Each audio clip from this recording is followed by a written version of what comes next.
একের দাগের একের অঙ্কটা আমরা পড়ে নিই। 2 টাকার 12.12% কত পয়সা দেখি। তাহলে আমরা এখানে দেখছি আমাদের কত পয়সা চেয়েছে, তাহলে আমরা এটা লিখে নেব। 2 টাকাটাকে আমরা পয়সাই করে নেব। তাহলে আমরা 2 টাকা সমান জানি 200 পয়সা, যেহেতু 1 টাকা সমান 100 পয়সা, তাহলে 2 টাকা সমান 200 পয়সা। এটা আমরা লিখে নিলাম। এবার আমাদের বলেছে যে 2 টাকার 12.12%। আমরা জানি সবসময় পার্সেন্ট মানে 100-র মধ্যে কত, অর্থাৎ এটা যেহেতু আমাদের বলেছে 12.12%, তাহলে আমরা এটা লিখতে পারি যে 100 টাকার 12.12 টাকা। বা যদি আমরা পয়সাই করি, যেহেতু আমাদের এখানে পয়সাই চেয়েছে, তাহলে এটা আমরা বলতে পারি যে 100 টাকা 100 পয়সার 12.12 পয়সা। তাহলে 100 টাকার মধ্যে কত সেটা আমাদের বলেছে, সেটাই আমাদের পার্সেন্টেজ, যে 100-র মধ্যে কত। তাহলে এখানে যেহেতু আমাদের এককটা আছে পয়সা, তাহলে আমরা লিখে নিতে পারি এটা 100 পয়সার মধ্যে 12.12 পয়সা। ঠিক আছে, এই যে শতকরাটাকে আমরা লিখে নিচ্ছি এইভাবে। এবং 12.12 যদি আমরা একটা পূর্ণ ভাঙি, 12কে 2 দিয়ে গুণ করলে 24, 24-এর সাথে 1 যোগ করলে 25, তাহলে 25/2 পয়সা। এটা আমাদের হচ্ছে পার্সেন্টেজ। ঠিক আছে, তাহলে আমরা এবার বের করবো যে 1 পয়সার মধ্যে কত হবে। 1 পয়সার মধ্যে নিশ্চয়ই কম হবে, আর কম হলে কি ভাগ হয়ে যায়, তাহলে 25/2 যেমন আছে রয়ে গেল। আর এই যে 100টা ভাগ হয়ে যায়, ভাগ মানে নিচে 2-এর সাথে গুণ হয়ে গেল, এত পয়সা। এবং তাহলে আমরা 200 পয়সা, 200 পয়সার মধ্যে কত হিসাব করি, 200 পয়সা মানে অবশ্যই বেশি হবে। ঠিক আছে, 200 পয়সার মানে তাহলে গুণ হয়ে যাবে, বেশি হওয়া মানে তাহলে 25, 25-এর সাথে 200 গুণ হয়ে যাবে, আর নিচে 2 গুণিত 100 যেমন আছে রয়ে যাবে। 0 0 কেটে গেল, এখানে 0 0 কেটে গেল, 2 আর 2 কেটে গেল, তাহলে রইল 25 পয়সা। তাহলে এটা আমরা বলতে পারি যে 2 টাকার 12.12% সমান 25 পয়সা। এই হয়ে গেল প্রথমের অঙ্কটা। এবার 2-এর অঙ্কটা আমরা দেখে নেব। 2-এর অঙ্কটা বলেছে 840 গ্রামের 30% কত গ্রাম দেখি। তাহলে 2-এরটা আমরা খাতায় করে নেব। 2-এরটা আমাদের বলেছে 840 গ্রামের 30%, তাহলে 30% মানে এটা আমরা শতকরায় লিখতে পারি 100 গ্রামের 100 গ্রামের মধ্যে কত, 30 গ্রাম। যেহেতু আমাদের বলেছে 30%, 30% মানে শতকরাটাকে যখনই আমরা করব, তাহলে 100-র মধ্যে 30 গ্রাম। ঠিক আছে, এবার ঐকিক নিয়মে আমরা সমাধান করবো। আমরা 1 গ্রামের মধ্যে বের করাবো, 1 গ্রামের মধ্যে কত, এটা 1 গ্রামের মধ্যে অবশ্যই কম হবে, কম হলে 30টা যেমন আছে রয়ে যাবে, আর দূরের 100টা এখানে নিচে ভাগ হয়ে যাবে, এত গ্রাম। আমাদের চেয়েছে 840 গ্রামের মধ্যে। 840 গ্রামের মধ্যে আমরা ঐকিক নিয়মে বের করব যে 840 গ্রামের মধ্যে বেশি হবে, তাহলে এটা গুণ হয়ে যাবে 30 গুণিত 840, আর নিচে 100, তাহলে 0 0 কেটে গেল, এখানে 0 0 কেটে গেল, তাহলে আমাদের উপরে রইল 84 আর 3, 84 আর 3 গুণ করলে 3 4 12, 2 হাতে 1, 3 8 24, 1 25, তাহলে 252 গ্রাম। তাহলে আমরা এটা বলতে পারি যে 840 গ্রামের 30% সমান 252 গ্রাম। 252 গ্রাম। 3-এরটা আমাদের বলেছে 25 টাকার 8% কত টাকা দেখি।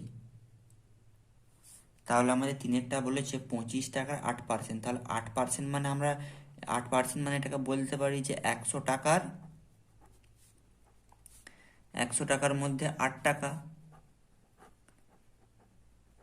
8 টাকা ঐকিক নিয়মে করব। 1 টাকার মধ্যে তাহলে কত, 1 টাকার মধ্যে 8/100 টাকা। আর আমাদের যেহেতু চেয়েছে 25 টাকার মধ্যে কত, 25 টাকার মধ্যে 8 গুণিত 25/100। 25 দিয়ে আমরা এটা যদি কাটাকাটি করি, 25 দিয়ে 4 25 অংশ, আর 4 দিয়ে কাটলে 4 দুগুণে 8, তাহলে হবে আমাদের 2 টাকা। এই হয়ে গেল আমাদের 3-এর অঙ্কটা। 4-এর অঙ্কটা দেখে নিই।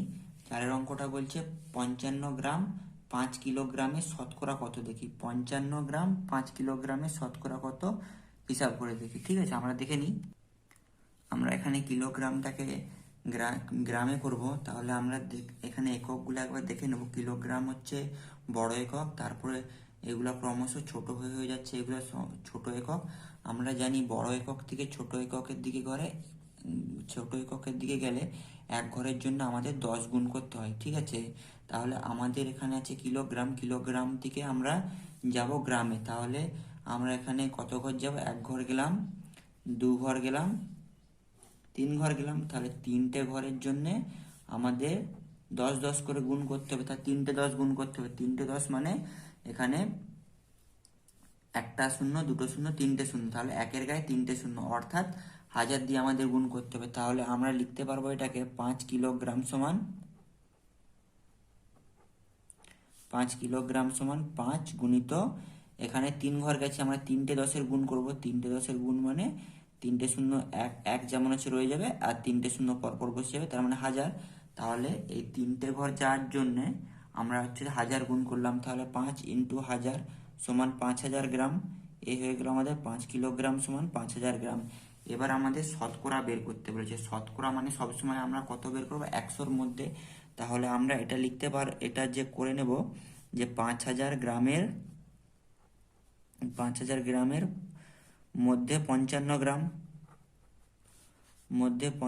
গ্রাম, তাহলে একে কত বের করবো আমরা, 100 কত বের করব, 1 গ্রামের মধ্যে তাহলে কত হবে, নিশ্চয়ই কম হবে। কম মানে 55টা উপরে রয়ে যাবে আর 5000টা নিচে ভাগ হয়ে যাবে এত গ্রাম আমাদের। তাহলে বলেছে যে শতকরা বের করতে বলেছে, তাহলে শতকরা মানে সবসময় আমরা 100 গ্রামের মধ্যে কত বের করব, 55 গুণিত 100, 100টা গুণ হয়ে গেল, আর এখানে নিচে 5000 যেমন আছে রয়ে গেল।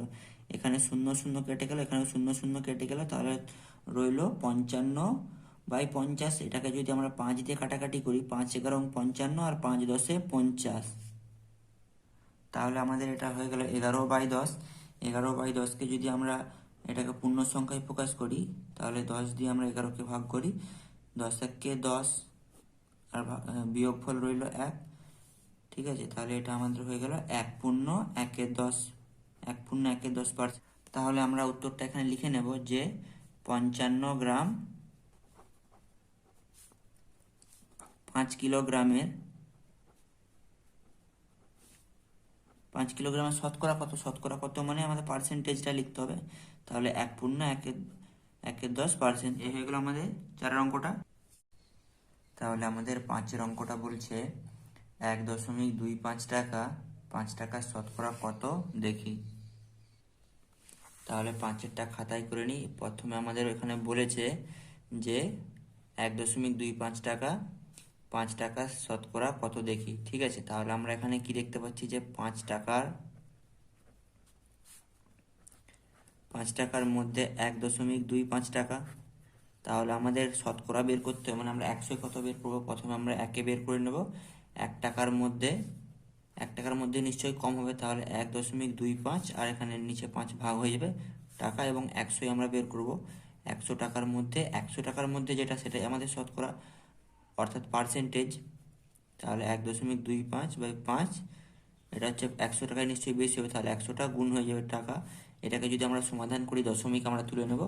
দশমিক তুললে আমাদের ওপরে রয়ে যাবে 125, আর দশমিকের পরে যেহেতু দুটো সংখ্যা আছে, তাহলে একের গায়ে দুটো শূন্য দিয়ে ভাগ হয়ে যাবে, আর এখানে 5 আছে রয়ে যাবে, গুণিত 100, আর এই 100টা নিচে 5-এর সাথে গুণ হয়ে যাবে, তাহলে 125 উপরে রয়ে গেল, 5 নিচে আর রয়ে গেল, আর 100টা নিচে 5-এর সাথে গুণ হয়ে গেল 100, এখানে গুণিত 100, এই 100 কেটে গেল, আর 5 দিয়ে 5 25 125। তাহলে অতএব আমরা এটা লিখব উত্তরটা যে 1.25 টাকা, 5 টাকার 25%। এ হয়ে গেল আমাদের 5-এর অঙ্কটা। 6-টা বলেছে 16 লিটার 1000 লিটারের শতকরা কত দেখি। আমরা 6-টা করে নিই। আমাদের বলেছে 1000 লিটারের মধ্যে কত বলেছে, 16 লিটার। তাহলে আমরা একে কত বের করবো, 1 লিটারের মধ্যে কত হবে, 16/1000 লিটার, আর 100-র মধ্যে কত, 100-র মধ্যে কত, এটাই হলো আমাদের শতকরা। তাহলে 16 গুণিত 100/1000, এখানে শূন্য শূন্য কেটে গেল, এখানে শূন্য শূন্য কেটে গেল। এটাকে আমরা যদি 2 দিয়ে কাটাকাটি করি, 2 দিয়ে 8 দুগুণে 16, 2 দিয়ে 5 দুগুণে 10, তাহলে 8/5। তাহলে আমরা 5 দিয়ে 8কে ভাগ করি রাফে, 5 1 5, আর এখানে বিয়োগফল থাকলো 3। আমরা এখানে শূন্য নিলাম, যার কারণে একটা দশমিক বসালাম একের পরে, 5 6 30। তাহলে আমাদের উত্তরটা হয়ে গেল 1.6%। তাহলে অতএব আমরা লিখতে পারি এটা যে 16 লিটার 1000 লিটারের কত? 1.6%। হয়ে গেল আমাদের 6 অঙ্কটা। 2 অঙ্কটা পড়ে নিই। একটি বাড়ির 1/5 রং করা হয়েছে, বাড়িটির শতকরা কত রং করা বাকি আছে হিসাব করে দেখি। আমরা খাতায় করে নিই। তাহলে আমাদের বলেছে একটি বাড়ির 1/5 রং করা হয়েছে, তাহলে আমরা ধরি সমগ্র বাড়ি সমান 1 অংশ।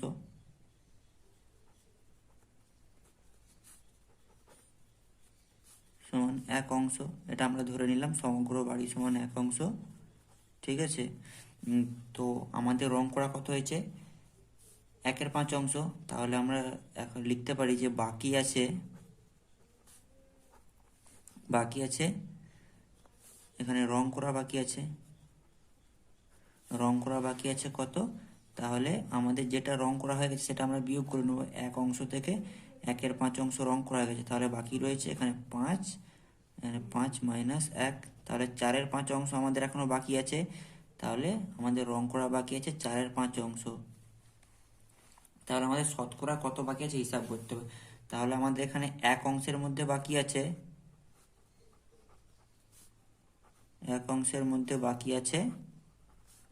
4/5। তাহলে 100 কত আমরা বের করবো, সেটাই আমাদের শতকরা কত বাকি আছে হয়ে যাবে। 100-এর মধ্যে আমরা বের করবো, তাহলে 4 5 আর 4/5, 100 গুণ হয়ে গেল সাথে 5 দিয়ে 5 20 100। তাহলে 4 আর 20 গুণ করলে 4 20 80। তাহলে আমরা বলতে পারি যে রং করা বাকি আছে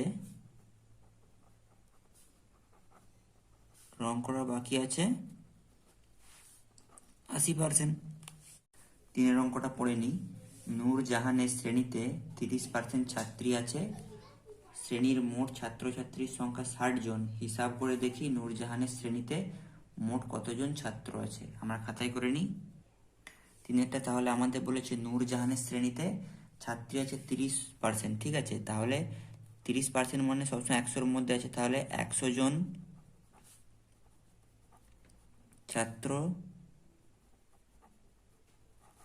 ছাত্রীর মধ্যে ছাত্রী আছে 30 জন। তাহলে একজনে কত আছে? একজন ছাত্রছাত্রীর মধ্যে ছাত্রী আছে কত? 30/100 জন। আর আমাদের এখানে বলেছে মোট ছাত্রছাত্রীর সংখ্যা 60 জন। তাহলে 60 জনে কত আমরা বের করবো?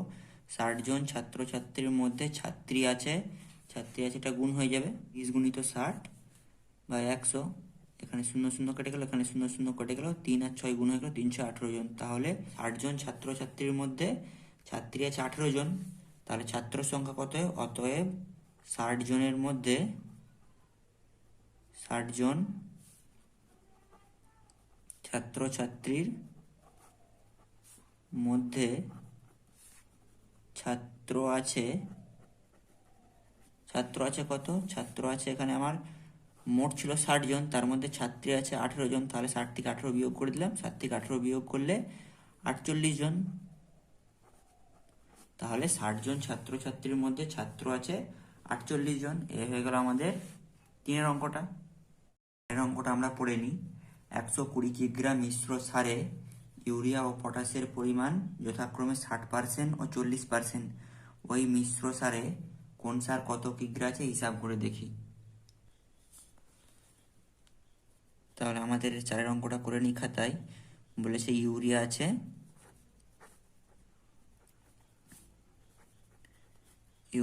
কত? 60%। আর পটাশ আছে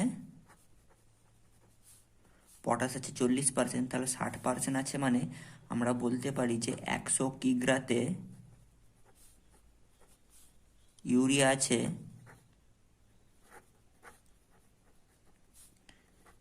100 কিগ্রাতে ইউরিয়া আছে কত? 60 কিগ্রা। তাহলে 1 কিগ্রাতে কত আছে আমরা বের করবো। 1 কিগ্রাতে ইউরিয়া আছে 60/100 কিগ্রা। আর আমাদের এখানে কত বলেছে? 120 কিগ্রা মিশ্র সার। তাহলে 120 কিগ্রাতে কত ইউরিয়া আছে আমরা বের করবো। 60 গুণিত 120/100 কিগ্রা। 0 0 কেটে গেল, এখানে 0 0 কেটে গেল, 6 আর 12 গুণ হয়ে গেল, 6 12 72 কিগ্রা। তাহলে অতএব আমরা বলতে পারি যে 120 কিগ্রাতে 120 কিগ্রা মিশ্র সারে ইউরিয়া আছে 72 কিগ্রা। ঠিক আছে। আর আমাদের এখানে সারটা যেহেতু আছে মিশ্র সার, এবং মিশ্র সারে দুটি উপাদান আছে, এক হচ্ছে ইউরিয়া, দুই হচ্ছে পটাশ। পটাশ আর ইউরিয়া মিলে শতকরা 100% তৈরি করছে, 60 আর 40%। তাহলে এই মিশ্র সার থেকে ইউরিয়া বিয়োগ করে দিলে আমরা পটাশ পেয়ে যাব। তাহলে অতএব আমরা এটা করতে পারি যে পটাশ আছে কত? আমাদের মিশ্র সার সমগ্র ছিল 120 কিগ্রা। 120 কিগ্রা থেকে আমরা এখানে ইউরিয়ার ওজনটা বাদ দিয়ে দেবো, 72 কিগ্রা। তাহলে আমাদের রইল 48 কিগ্রা। তাহলে পটাশের পরিমাণ 48 কিগ্রা। অতএব আমরা উত্তরটা লিখব 120 কিগ্রা মিশ্র সারে ইউরিয়া আছে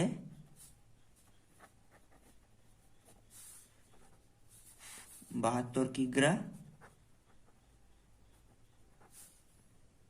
এবং পটাশ আছে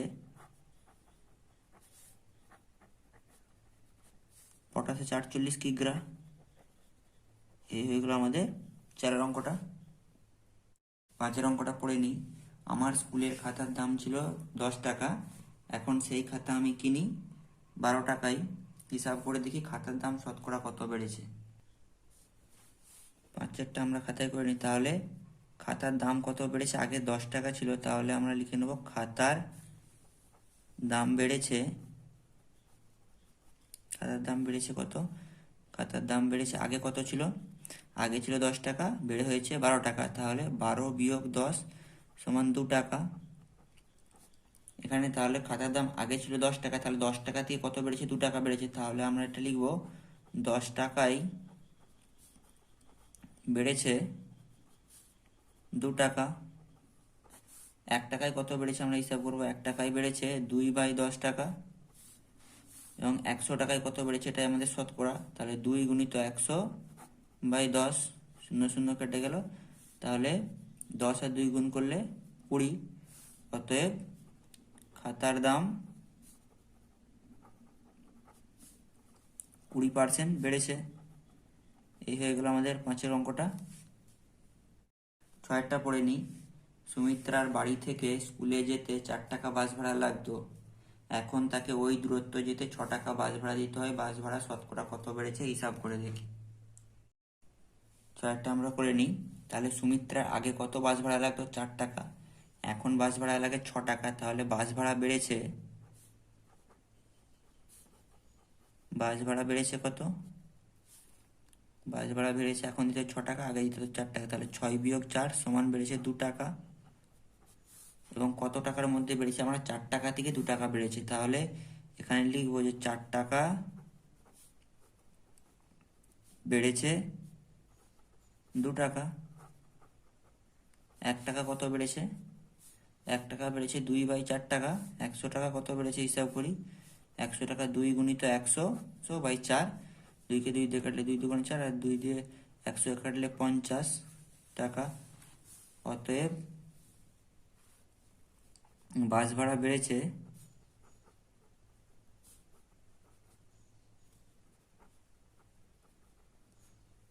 বাস ভাড়া বেড়েছে 50%। 7টা পড়ে নিই।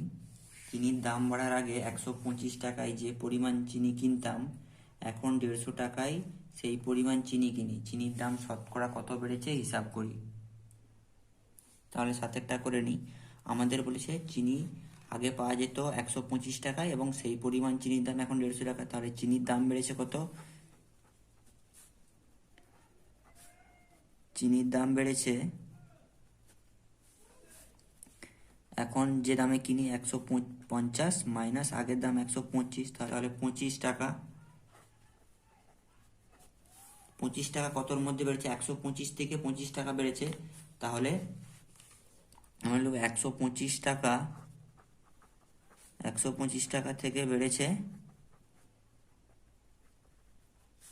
25 টাকা। তাহলে 1 টাকা থেকে কত বেড়েছে হিসাব করব, 25/125।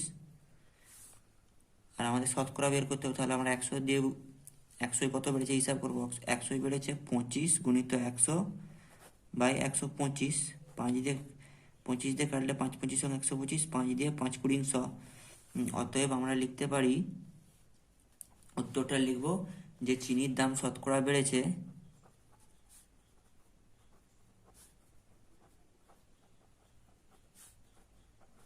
চিনির দাম শতকরা বেড়েছে 20%। এ হয়ে গেল আমাদের 7-এর অঙ্কটা। 8-এর অঙ্কটা আমরা পড়ে নিই। বলেছে রোজিনা একদিনে 90টি অঙ্ক করেছে, শেফালি ওই সময়ে 65টি অঙ্ক করেছে। ওই সময়ে রোজিনা শেফালির চেয়ে শতকরা কত অঙ্ক বেশি করেছে দেখি, এবং শেফালি ওই সময়ে রোজিনার থেকে শতকরা কত অঙ্ক কম করেছে হিসাব করে দেখি। তাহলে 8-এরটা খাতায় করে নিই। আমাদের 8-এরটা কি বলেছে, রোজিনা একদিনে অঙ্ক করেছে কত, 90টি। তাহলে আমরা লিখে নেব যে রোজিনা করেছে 90টি, আর শেফালি করেছে কত, 65টি। তাহলে রোজিনা বেশি করেছে কত,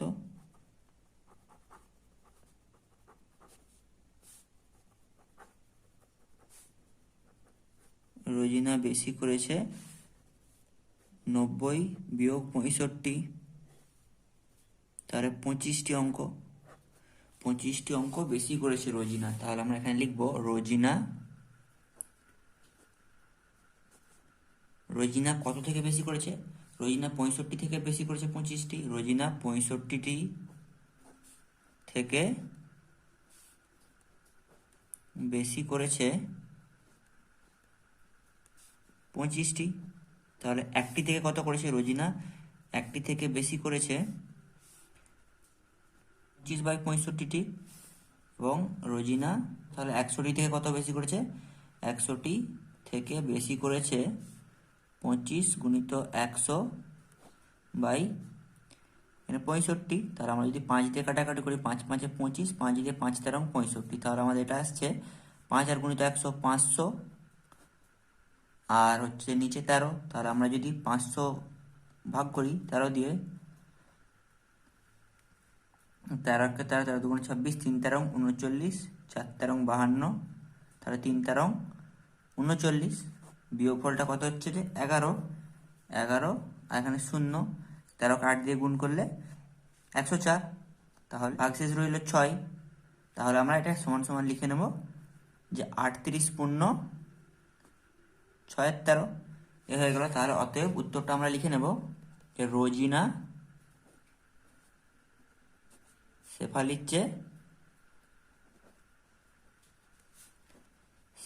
চেয়ে 38 পূর্ণ 6 × 13% অঙ্ক বেশি করেছে। এবার শেফালিটা করব। এখানে আমরা দেখতে পাচ্ছি যে রোজিনা 65 থেকে বেশি করেছে 25টি, অর্থাৎ সে 90টি করেছে। আর শেফালি এখানে কি করেছে, শেফালি করেছে 90টির চেয়ে কম করেছে 65টি। তাহলে অতএব লিখব যে শেফালি 90টি থেকে কম করেছে 25টি, 90টি থেকে 25টি কম করেছে। তাহলে একটি থেকে কত কম করেছে, শেফালি একটি থেকে কম করেছে 25/90টি, এবং 100 থেকে আমরা বের করব, 100 থেকে কম করেছে 25 গুণিত 100, 25 গুণিত 100/90, 0 0 কেটে গেল। তাহলে উপরে থাকছে 250, 250/9। এটা যদি আমরা ভাগ করি, 250কে 9 দিয়ে 9 কে 9, 9 × 2 = 18, 3 × 9 = 27, তাহলে 9 × 2 = 18, 18 এখানে 7 আর 0, এটা হবে 7 × 9 = 63, 7 9 63, তাহলে 63 হলো, আর বিয়োগফল থাকলো 7, তাহলে এটা হয়ে গেল 27 পূর্ণ 7 9, 27 পূর্ণ 7 9। অতএব শেফালি রোজিনার চেয়ে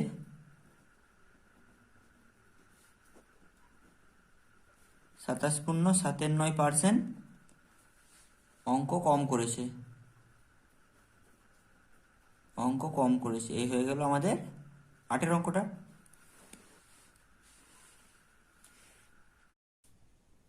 9 অঙ্কটা পড়ে নিই। 9 অঙ্কটা বলেছে সুহাস বাবু তার মাসিক আয়ের 66.2 খরচ করেন। তিনি মাসে 3250 টাকা খরচ করেন, তবে তার মাসিক আয়ের পরিমাণ কত? তাহলে আমরা খাতায় করে নিই অঙ্কটা। আমরা এখানে ধরে নেব যে ধরি সুহাস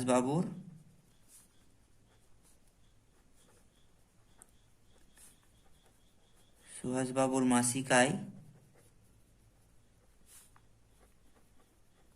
x টাকা। তাহলে তিনি খরচ করেন কত? 66.23%। তাহলে 100-র মধ্যে খরচা করেন, 100 টাকার মধ্যে খরচ করেন 66.23। এটা গুণ করলে 66কে 2 দিয়ে গুণ করলে 3 6 18 8 হাতে 1, 3 6 18 কে 19 198, তার সাথে 2 যোগ করলাম নিচে 3, তাহলে 200/3 টাকা। 100 টাকার মধ্যে এত খরচা করে, তাহলে 1 টাকার মধ্যে কত করেন? 1 টাকার মধ্যে খরচ করে 203, 200/3, আর 100টার নিচে ভাগ হয়ে যাবে, 100টার নিচে ভাগ হয়ে যাবে মানে তার সাথে গুণ হয়ে যাবে। এবং আমরা বলেছি তার মাসিক আয় x টাকা, তাহলে x টাকায় তিনি কত খরচা করেন?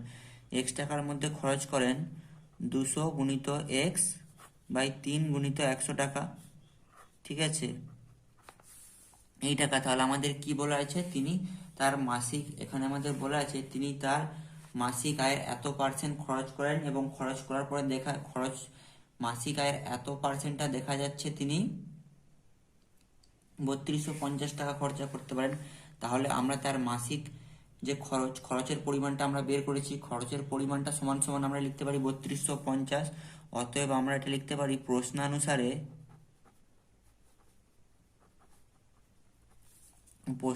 200 গুণিত x আর 3 গুণিত/3 গুণিত 100 সমান 3250। তাহলে এটা আমরা 200x/300 লিখতে পারি।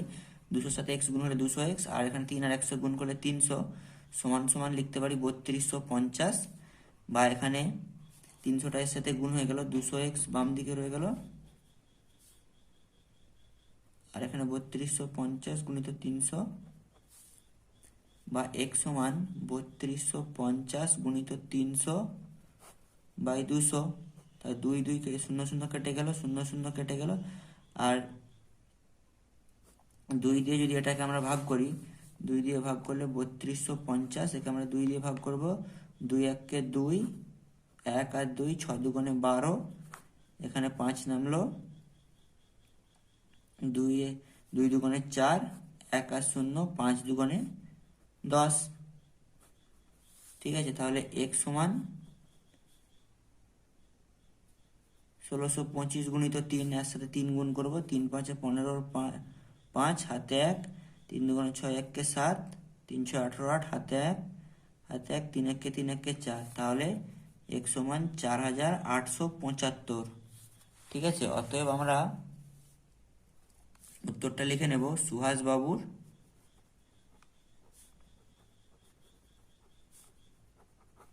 মাসিক আয়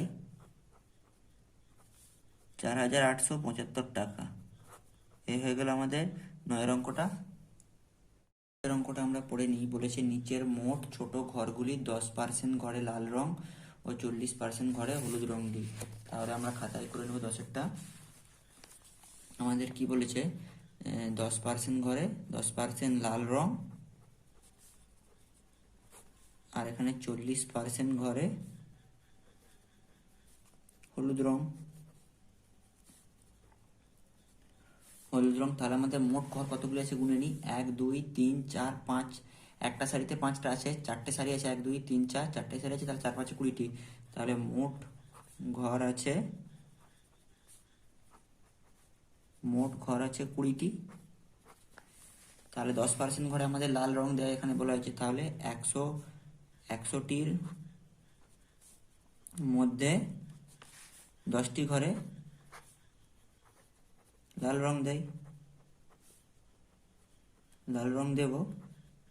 তাহলে একটির মধ্যে কত ঘরে দেবো, 10/100 টি ঘরে লাল রং দেব। আর আমাদের মোট ঘর এখানে আছে 20টি, তাহলে 20টির মধ্যে কত দেব আমরা, 10 × 20/100 টি ঘরে আমরা লাল রং দেব। তাহলে এখানে 0 0 কেটে গেল, এখানে 0 0 কেটে গেল, তাহলে 2টি, তাহলে 2টি ঘরে আমরা লাল রং দেব। তাহলে আমরা একইভাবে হলুদ রংটা আমরা বের করে নেব। আমি আর লিখছি না পুরো বাক্যটা, তোমরা লিখে নেবে। 100টি ঘরের মধ্যে আমরা হলুদ রং দেব কত, 40% যেহেতু বলেছে হলুদ রং, তাহলে 40টি ঘরে। একটার মধ্যে কটা ঘরে দেবো, 40/100। আর এখানে আমাদের 20টা ঘর আছে, 20টা ঘরের মধ্যে তাহলে আমরা দেবো 40 × 20/100। 0 0 কেটে গেল, এখানে 0 0 কেটে গেল, 4 আর 2 গুণ করলে 8। অতএব আমরা লিখতে পারি যে 20টি ঘরের মধ্যে আমরা 8টি ঘরে হলুদ রং দেবো। আর এখানে লাল রং কটা দেবো বলেছি, লাল রং দেবো 2টি ঘরে। তাহলে এখানে তোমরা 2টি ঘরে লাল রং দিবে এবং 8টি ঘরে হলুদ রং দিবে। এই হয়ে গেল আমাদের 10 অঙ্কটি।